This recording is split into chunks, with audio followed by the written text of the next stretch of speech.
हिंद दोस्तों, आज 8 जून केंद्रीय कर्मी, पेंशनर्स और सैनिक खबरों में सबसे पहले बात करेंगे सीए 2025 फॉर एक्स सर्विसमैन।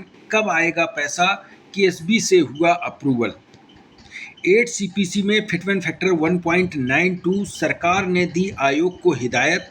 कर्मचारियों ने फिटमेंट फैक्टर 3.83 की मांग की थी। विशेषज्ञों की क्या राय है, इस पर बड़ी अपडेट है। कम्यूटेशन रिकवरी 11 साल, सुप्रीम कोर्ट के फैसले ने चौंकाया है। हाई कोर्ट के फैसले को बदल दिया है। ईएचएस कार्ड धारकों के लिए खुशखबरी है, नई शुरुआत हुई है, इस पर बात करेंगे। और जेसीओआर के लिए नई भर्ती निकली हुई है, इस पर बात करेंगे। तो सबसे पहले पहली खबर, सीए केएसबी से अप्रूव हो चुका है, लेकिन अभी तक पैसा आया नहीं है। कल मैंने सीए पर एक वीडियो बनाया था जिसमें एक्स सर्विसमैन को जो सीए मिलता है उसमें सारी जानकारी दी थी कि कैसे अप्लाई करेंगे, किसको सीए लागू है, जेसीओस को क्या लागू है, कब से कब तक अप्लाई होता है, और एक्स सर्विसमैन के रिटायरमेंट के बाद जो सीए है कितने बच्चों का मिलता है और कितने बच्चों का उसमें पैसा कितना मिलता है। उसके बाद भी कई लोगों के डाउट रह गए थे। कई लोगों ने कमेंट किया है, उसमें कहा है कि सर 2025-26 का सीए अप्रूव हो गया है लेकिन पैसा क्रेडिट नहीं हुआ है, अभी तक पैसा नहीं आया है, कब तक आएगा? बता दें, केएसबी से भले अप्रूवल हो चुका हो, वैसे जब केएसबी से अप्रूवल हो जाता है तो पैसा आ जाना चाहिए, लेकिन इस बार क्यों नहीं आ रहा है? क्योंकि केएसबी को अभी तक ग्रांट मंजूर नहीं किया गया है, तो इसलिए केएसबी ने पैसा रिलीज़ नहीं किया है। मैंने ये कल एक वीडियो में बताया था कि केएसबी से बात की थी, जब केएसबी ने बताया कि पैसा जैसे अप्रूवल आ जाएगा, पैसा ग्रांट जो अप्रूवल मिलेगा, पैसा आएगा केएसबी के पास, वैसे ही पैसा डिसबर्स कर दिया जाएगा, खातों में क्रेडिट हो जाएगा। कई लोगों का कहना है कि हमारा केएसबी से अप्रूव हो चुका है, तो बता दें केएसबी से अप्रूव हो गया है लेकिन अभी तक पैसा आया नहीं है। इनका भी देख सकते हैं, जय हिंद सर, 2025-26 वाला सीए अप्रूव हो गया है, केएसबी वालों पर अभी तक अकाउंट में नहीं आया है। तो अकाउंट में तभी आएगा जब सरकार पैसा डिसबर्स करेगी, यानी कि सरकार पैसा अलॉट करेगी फंड, उसके बाद ये पैसा आएगा। तो केएसबी ने बताया है कि 1-2 महीने लग सकते हैं इसके लिए।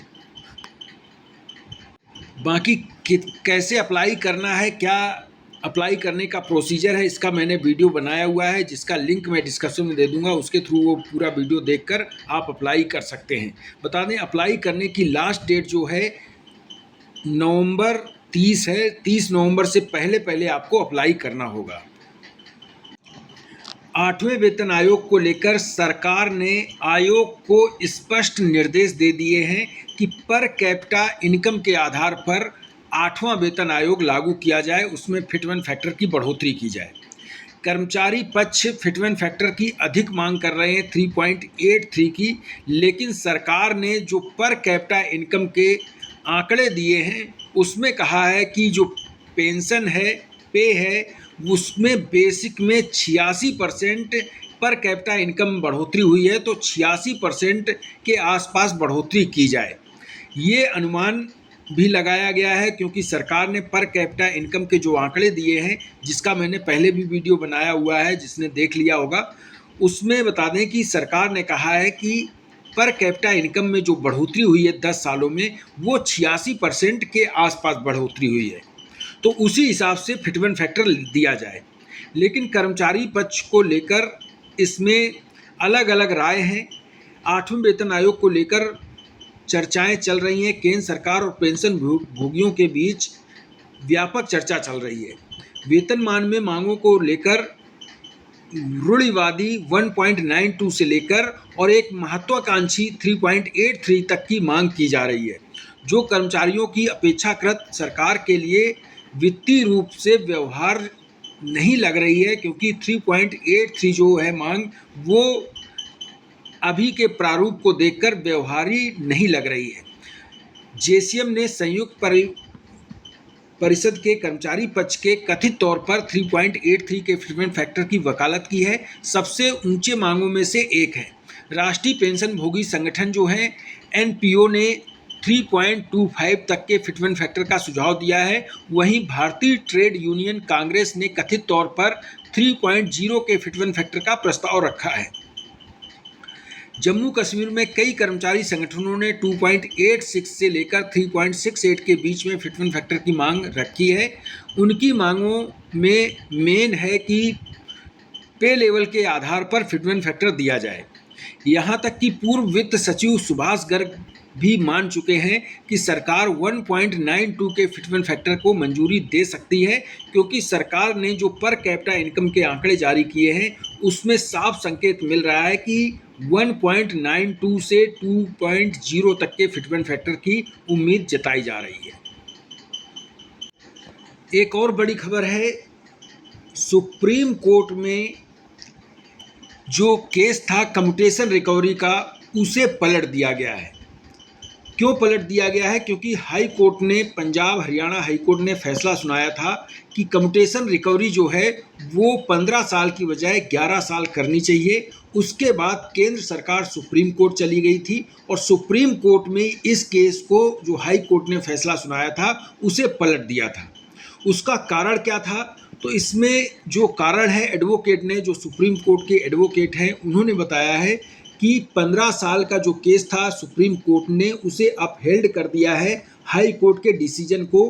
क्योंकि इसलिए अपहेल्ड कर दिया है क्योंकि जो कर्मचारी थे जो कम्यूटेशन रिकवरी को 11 साल कराना चाहते थे, उन्होंने दलील दी थी कि जो लोन है, अगर हम लोन लेते हैं तो 8% के ब्याज के हिसाब से हमें इंटरेस्ट देना पड़ता है। हमें कम्यूटेशन हम लेते हैं, एक मुश्त रकम मिलती है, उसमें भी हमें लोन की तरह ब्याज के तौर पर पैसा देना पड़ता है, किस्तों में पैसा देना पड़ता है और विद इंटरेस्ट देना पड़ता है, जो कि 12% के आसपास कटता है हमारा कम्यूटेशन इंटरेस्ट के साथ। तो इसको कम किया जाना चाहिए, क्योंकि लोन में जब इंटरेस्ट रेट कम हो चुके हैं तो इसमें भी कम किया जाना चाहिए। उस पर सुप्रीम कोर्ट ने कह दिया है कि कम्यूटेशन जो है वो लोन नहीं है, क्योंकि कम्यूटेशन अगर कोई कर्मचारी लेता है और उसकी डेथ हो जाती है तो उसकी फैमिली, पेंशनर्स को जो है फैमिली होती है, उसको वो अमाउंट पेड नहीं करना है और आपकी पेंशन पूरी चालू रहती है। तो इसलिए ये लोन नहीं है, लोन की रिकवरी होती है, लेकिन कम्यूटेशन की रिकवरी कर्मचारी की डेथ होने के बाद नहीं की जाती है। तो इसलिए ये कोर्ट ने फैसला इसको बदल दिया है।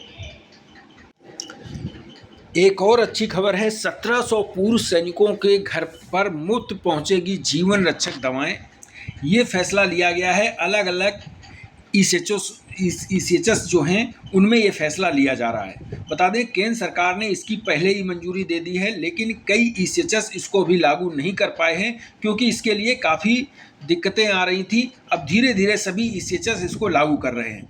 बता दें, देवरिया जिले में 70 वर्ष से अधिक के उम्र के जो पूर्व सैनिक और उनके परिजन हैं, उनके जीवन रक्षक दवाएं मुफ्त में होम डिलीवरी की जाएंगी। यह व्यवस्था ECHS पॉलीक्लिनिक की तरफ से शुरू की जा रही है।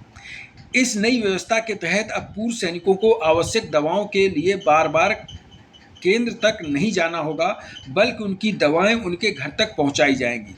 जिले में लगभग 7000 पूर्व सैनिक हैं। इनमें से 1700 के करीब पूर्व सैनिक 70 वर्ष के आयु के पार कर चुके हैं। 70 वर्ष की आयु पार कर चुके पूर्व सैनिकों के लिए ECHS पॉलीक्लिनिक व सैनिक कल्याण परिषद के संयुक्त प्रयास से नई शुरुआत की गई है।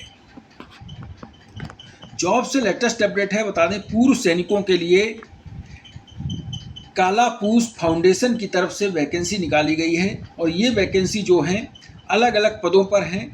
Ambulance driver, कुक्स, house keeping staff और एल्डर केयर एड्स की वैकेंसी हैं। इसमें बता दें, जो एम्बुलेंस ड्राइवर की 1 वैकेंसी है, कुक्स की 5 वैकेंसी हैं, हाउस कीपर स्टाफ की 5 वैकेंसी हैं, एल्डर्स केयर एड्स की 5 वैकेंसी हैं। इसमें बता दें, जो भी पूर्व सैनिक अप्लाई करना चाहें उनके लिए 45 साल की एज रखी गई है। जम्मू में जॉब लोकेशन रहेगा। 12 जून 2026 इसकी लास्ट डेट है अप्लाई करने की। ये वैकेंसी जिला सैनिक बोर्ड के माध्यम से DGR में फार्म भेजकर इसके लिए वैकेंसी के लिए आप अप्लाई कर सकते हैं, क्योंकि ये DGR ने वैकेंसी निकाली है। DGR में अप्लाई करने के लिए जिला सैनिक बोर्ड से आपको ईमेल के माध्यम से नाम भेजना होता है। ये थी जानकारी। इस वीडियो में इतना ही। Thank you. जय हिंद।